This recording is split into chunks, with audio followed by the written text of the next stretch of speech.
¿Qué tan frecuente es el número de niños que llegan hasta el departamento de psicología en la escuela para precisamente referidos por maestros que dicen tal vez es un niño problema, cuando en realidad lo que el niño está manifestando son problemas que trae de casa?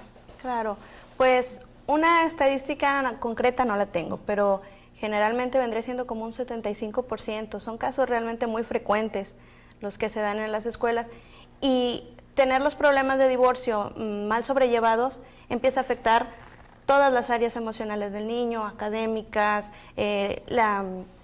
afectivas, deportivas, sí, sociales. Exactamente, emocional, sí, la autoestima. Todo eso se ve deteriorado cuando no se sabe sobrellevar. Sin embargo, en ocasiones, después de varias pláticas, sí logramos dar un acuerdo con los padres, ¿verdad? Y la verdad es increíble cómo los niños empiezan a despegar, comenzando con eso. O sea, empiezan a cambiar para bien. Sí, exactamente. Todos esos problemas que ellos traían empiezan a tener solución para ellos mismos. Sí, exactamente. Cuando en casa empiezan a mejorar todo, los niños despegan. A ver, cuando hay problemas entre mamá y papá, en lo académico, ¿cómo me afecta? ¿Cómo le afecta al niño? Bueno, los niños empiezan a ser más distraídos, inquietos, desordenados. A veces es tanto el problema emocional que tienen que cuando llegan a la escuela lo único que quieren es desquitarse. A veces con otros compañeros. A través de la violencia. Sí, exactamente. O bien algunos se pueden quedar dormidos por tanta preocupación que tienen, ¿verdad? Tristeza. Cansa, sí, la tristeza. No logran concentrarse. Entonces empiezan a bajar. Y no porque realmente no sepan, sino porque la estabilidad emocional no la tienen, no lo dejan concentrarse. Estamos dañando la vida de nuestros hijos, de nuestros niños. Exactamente. ¿Y a dónde va a llevar, a dónde como padres podemos llevar en el futuro a esos niños que nosotros mismos estamos dañando? Pues lamentablemente, cuando tenemos un niño que tiene todas las características para ser una persona exitosa, cuando nosotros no le estamos dando el medio, pues realmente es mucha la deserción escolar, los problemas, empiezan a ver las cosas más fáciles, incluso empiezan a arrastrar todas estas cosas en su futuro, y con la esposa empiezan también a repetir patrones. Entonces, pues todo empeora, la verdad. Es una cadena. Sí. Ahora, por ejemplo, ahí en el departamento de psicología, ¿le ha tocado platicar con niños que están viviendo o sufriendo la separación de sus padres? ¿Qué le dicen los niños? Bueno, generalmente que nadie los quiere. Empiezan con eso. Porque ven los problemas que existen en los papás, que no hay tiempo, porque como existe una separación, mamá o papá a veces tienen que trabajar más para sacar adelante, porque no nada más hablamos de un niño, incluso hablamos a veces de 3. Entonces la señora o el señor empiezan a enfocar su vida en lo laboral, y el niño se descuida, se queda generalmente a cargo de la mamá, alguna tía, o lamentablemente en ocasiones, ¿verdad?, cuando no hay con quién estar, pues solos. Entonces... Y estamos hablando de edades muy cortas. Pues yo le voy a decir que me ha tocado desde primer grado, que vienen siendo 6 años, hasta los 12. Es algo que si no hay una solución en casa, con los papás, realmente puede ser toda la vida, incluso secundaria, prepa. Licenciado Pérez, ¿cuál es el principal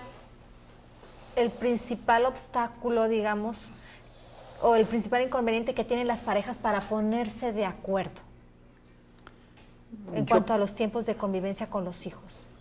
Principalmente, no han tenido la capacidad de superar su conflicto.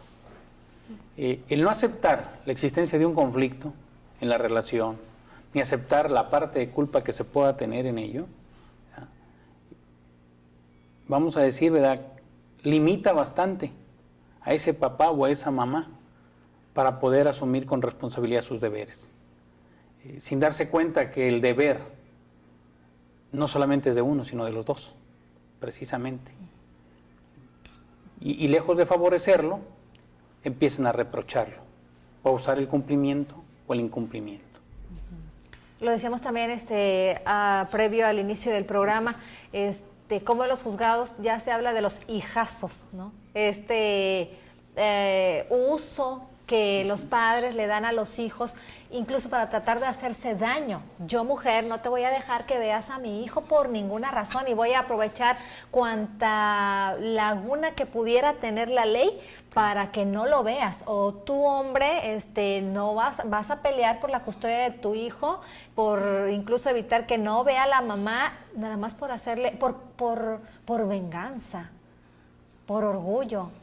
Sí puede darse todo eso. Y ahí es donde entra la función del juez. La responsabilidad que compartimos con el Estado y con la sociedad nos obliga a poner atención de inmediato al advertir una conducta incorrecta, ¿verdad?, que puede tender a la manipulación o a la afectación de los derechos de un niño, a tomar medidas. ¿Sí? Empezando primero que nada con una valoración psicológica de los menores, ordenándola. Determinando y estableciendo reglas de convivencia, ¿verdad?, o convivencia supervisada si es necesario. ¿Por qué? Porque no se puede afectar ese vínculo, esa relación filial, ¿verdad?, entre papá o entre mamá. ¿Sí? Comentábamos, los niños no tienen la culpa del conflicto. Y son los que la pagan.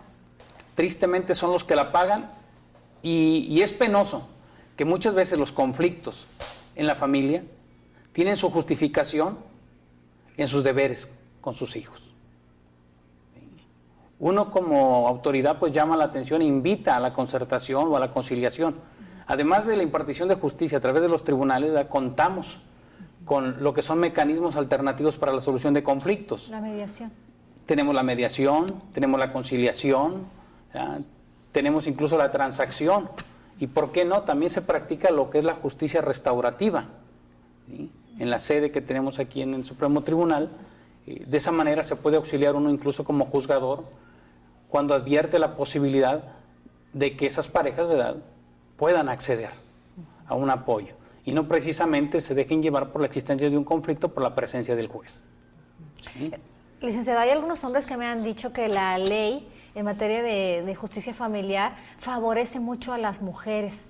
En primera, porque bueno, la mujer es la que de entrada, en la mayoría de los casos, en la gran mayoría, tiene la custodia de los niños casi en automático. Pero, por ejemplo, me platicaban, a la hora de que se fijan, porque no llegamos a acuerdo, tiempos para la convivencia, dice, vamos a suponer, a mí me dan una hora a la semana, de 11 a 12. Entonces yo voy por el niño y si ella me lo quiere entregar a las 11:30, me lo entrega hasta esa hora.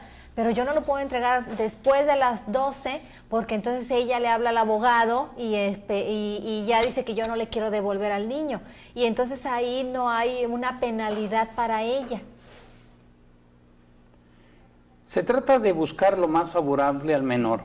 Realmente las determinaciones legales que se adoptan en materia de custodia va atendiendo a la edad del niño y al escenario, como lo decía la licenciada, que resulte más favorable.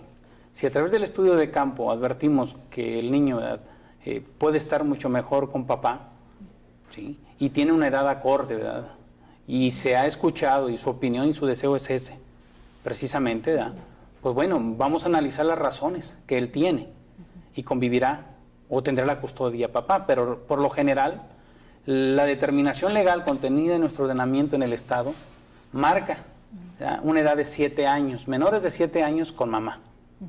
¿Y esto a qué obedece? Precisamente al interés superior del menor. Aquí no se quebranta la equidad de género, ni la igualdad entre hombre o mujer. Precisamente se han hecho muchas aclaraciones en materia jurídica, encaminadas a sostener, por ejemplo, que el artículo 16 del protocolo adicional a la Convención Interamericana es la que determina precisamente que lo más favorable para el menor resulta estar al lado de mamá durante los primeros años de su vida, ¿sí? Y algo muy importante, de lo cual no se puede limitar al menor, ¿verdad?, ni restringirle su derecho. Pero mamá muchas de las veces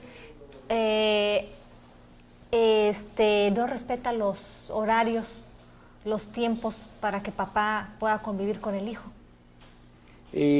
A veces resulta esas limitaciones en horario con un origen muy marcado, en que papá a lo mejor no está atendiendo debidamente esa convivencia con el niño, y el niño muchas veces es quien va y lo platica con mamá. Mamá se impone y a lo mejor ahí sí entra ya esa protección maternal excesiva, ¿verdad? A exigir, ¿verdad?, una mayor atención de papá para su hijo, ¿verdad? Y no únicamente que cuando les toca convivencia van y toman al niño, lo recogen y lo llevan y lo dejan a lo mejor con un familiar, ¿sí? Porque se tenga otra serie de compromisos, ¿verdad?